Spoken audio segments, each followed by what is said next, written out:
Hi friends, welcome to my channel. இன்றைக்கி இந்த கட்டப்பையில் உள்ள துணி ஃபுல்லாக தைக்க வேண்டியது இருக்குது. ஒரு 4 சேலை வந்து முந்திரிக்க வேண்டியது இருக்குது.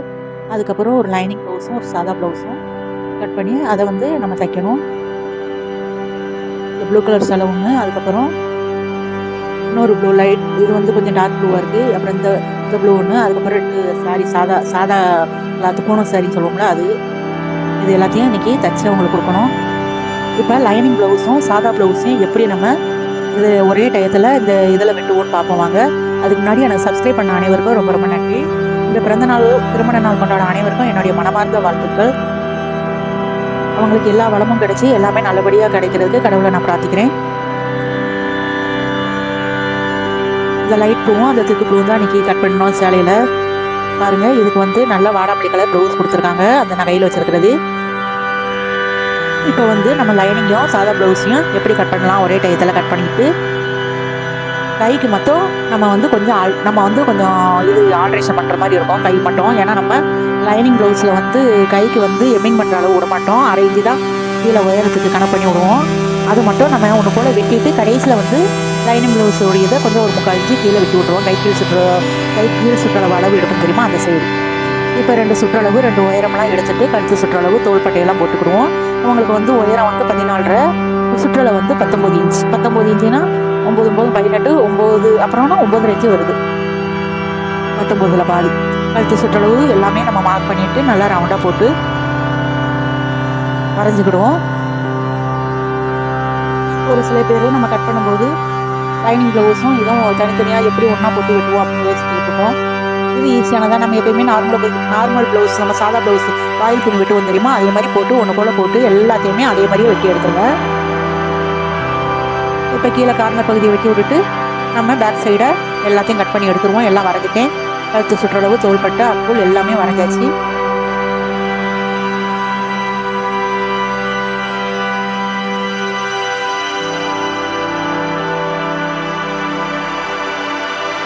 ஒரு சின்ன டிப்ஸு சொல்கிறேன். நம்ம வந்து இப்போ ப்ளவுஸ் தைச்சிக்கிட்டு இருக்கோம்னு வச்சுக்கோங்களேன். பிகினர்ஸ்க்கு நான் சொல்கிறேன். ஆரம்ப காலத்தில் ஒருத்தவங்க இப்போ டெய்லரிங் கிளாஸ் போய் அவங்க ப்ளவுஸ் தைக்கிறேன்னு நினச்சி தைக்க ஆரம்பித்தாங்கன்னா, அவங்க வந்து ஆல்ட்ரேஷன் பண்ணுற துணி தான் நிறையா வர்ற மாதிரி அவங்க வந்து இதை தைக்க உட்காருவாங்க. ஏன்னா கை ஜாயின் பண்ணோம், இப்போ ஒரு சுடிதார் கை ஜாயின் பண்ணால் மேக்ஸிமம் 50 ரூபா கிடைக்கும்.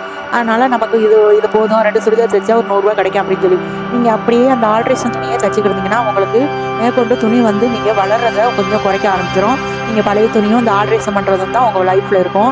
அதனால் முடிஞ்ச அளவு நீங்கள் ப்ளவுஸ் தைச்சி பழகி ப்ளவுஸ் வாங்கி தைக்க பாருங்கள். மெயின் சுடிதார் வந்து சுடிதார் மெட்டீரியல் அப்படி இது வாங்கி ஆல்ட்ரேஷன் வந்து உங்கள் கஸ்டமர் கொடுத்தாங்கன்னா, அவங்க ரெகுலர் கஸ்டமர் அவங்க வந்து உங்ககிட்ட கொடுக்காங்க அப்படின்னு சொன்னால் நீங்கள் அவங்க இதை வந்து ஆல்ட்ரேஷன் பண்ணி கொடுங்க.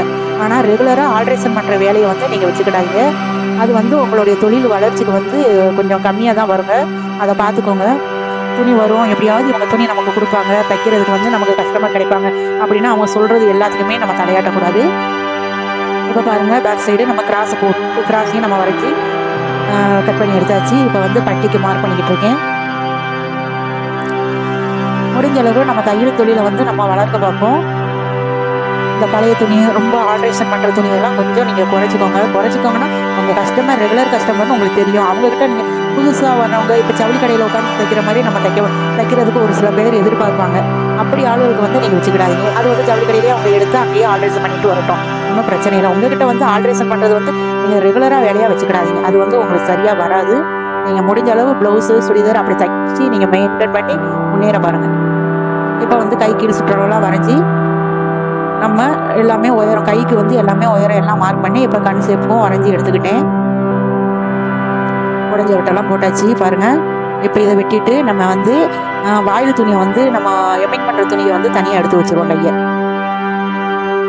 எடுத்து வச்சுட்டு அதுக்கப்புறம் உடஞ்சி விட்டுலாம் வெட்டிட்டேன். அதுக்கப்புறம் இதுதான் வந்து இந்த பிங்க் கலர் துணி தான் உங்களுக்கு வந்து சேலை துணி, லைனிங் துணி. இதுக்கு வந்து நம்ம மார்க் பண்ணிவிட்டு ஒரு 3/4 இன்ச்சு வந்து அங்கிட்ட மார்க் பண்ணிவிட்டு கட் பண்ணி விட்ருங்க. அப்படியே தைச்சிங்கன்னா, ஏன்னா நம்ம லைனிங் ப்ளவுஸும் சாதா ப்ளவுஸும் போட்டு வெட்டியிருக்கோம். அப்படியே தைச்சோம்னா இது கை நீளமாக இருக்கும். அதனால் மறந்துடாமல் கீழே கையை கட் பண்ணிடுங்க. கட் பண்ணிவிட்டு தைக்க பார்ப்போம். இப்படின்னா நீங்கள் லைனிங் ப்ளவுஸும் சாதா ப்ளவுஸும் ஒன்றா போட்டே வெட்டுற மாதிரி ஆயிரும். இப்போ ஒரே நேரத்தில் நம்ம லைனிங் ப்ளவுஸும் சாதா ப்ளவுஸும் வெட்டி வச்சு பாருங்கள். இதுதான் சாரீ. இந்த சாரீக்கு நம்ம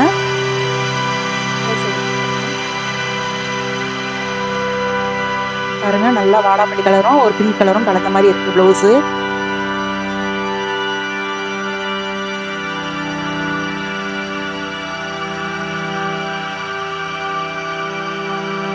இப்போ நூல்லாம் மாட்டிட்டு சேலைக்கு முந்தி அடிக்கிற வேலையை பார்ப்போம் பாருங்கள். முந்தி அடிச்சுட்டு அதுக்கப்புறம் ப்ளவுஸை கட் பண்ணி ஏற்கனவே லைனிங்கை வெட்டி வச்சாச்சு. அதுக்கப்புறம் இப்போ லைன் கிளாத்தை தான் கட் பண்ணணும்.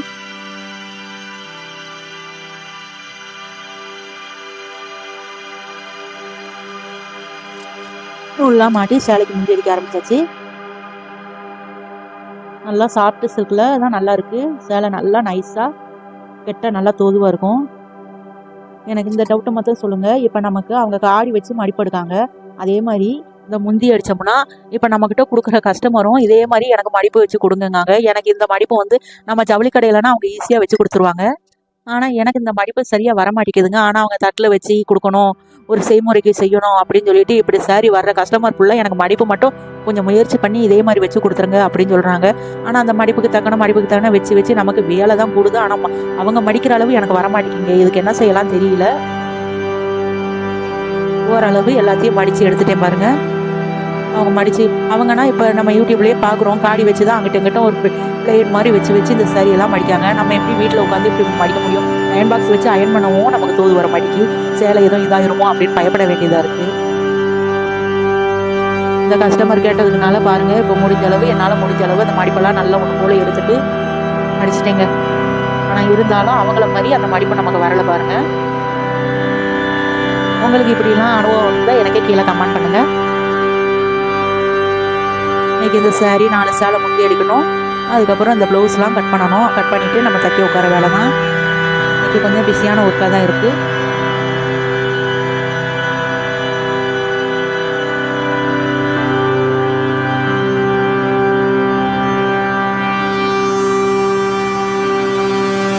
இப்போ சேலை கிளாத்தை போட்டு நம்ம லைனிங்கை போட்டு வெட்டிடுவோம்.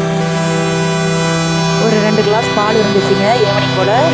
அந்த பால் 2 கிளாஸ் மட்டும்தான் இருந்துச்சு. அதில் ஒரு 1/4 ஸ்பூன் ரவையை போட்டு அந்த மிச்ச பாலை வந்து நம்ம நேற்று பால் அதை வந்து நம்ம சரி காஃபி போட்டோ டீ போட்டோ குடிக்க முடியாது அப்படின்ட்டு அந்த மிச்ச பாலில் கொஞ்சம் ஸ்வீட் மாதிரி ஏதாவது செய்யலாம் அப்படின்ட்டு பால்கோ ரெசிபி மாதிரி செய்கிறேன் பாருங்கள்.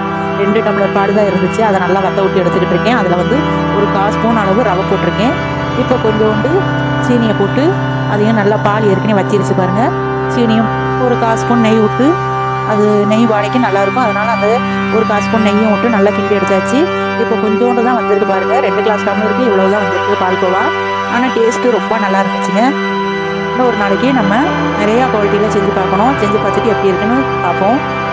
இப்போ வந்து அந்த 2 டம்ளர் பாலில் இவ்வளோண்டு பால்கோவா வந்திருக்கு. ஆனால் டேஸ்ட்டு ரொம்ப சூப்பராக இருந்துச்சு பாருங்கள். உங்களுக்கு என் சேனல் பிடிச்சிருந்துச்சுன்னா லைக் பண்ணுங்கள், ஷேர் பண்ணுங்கள், கமெண்ட் பண்ணுங்கள்.